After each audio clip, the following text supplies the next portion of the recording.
സമസ്ത 100ാം വാർഷിക സമ്മേളനം വിജയിപ്പിക്കുന്നതിനും മറ്റ് സംഘടനാ പ്രശ്നങ്ങൾ പരിഹരിക്കുന്നതിനും താഴെ പറയുന്നവർ അംഗങ്ങളായി ഒരു സമിതിയെ തിരഞ്ഞെടുത്തതായി സമസ്ത അധ്യക്ഷൻ സയ്യിദ് മുഹമ്മദ് ജിഫ്രി മുത്തുക്കോയ തങ്ങളും പാണക്കാട് സയ്യിദ് സാദിഖ് അലി ശിഹാബ് തങ്ങളും സംയുക്ത പ്രസ്താവനയിൽ അറിയിച്ചു.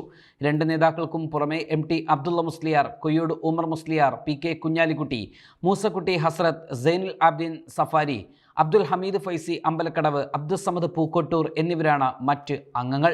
സയ്യിദ് മുഹമ്മദ് ജിഫ്രി മുത്തുക്കോയ തങ്ങളും പാണക്കാട് സയ്യിദ് സാദിഖ് അലി ശിഹാബ് തങ്ങളും ഇന്ന് മലപ്പുറത്ത് ചേർന്ന കൂടിക്കാഴ്ചയിലാണ് തീരുമാനം അറിയിച്ചത്. PK കുഞ്ഞാലിക്കുട്ടിയും ചർച്ചയിൽ പങ്കെടുത്തു.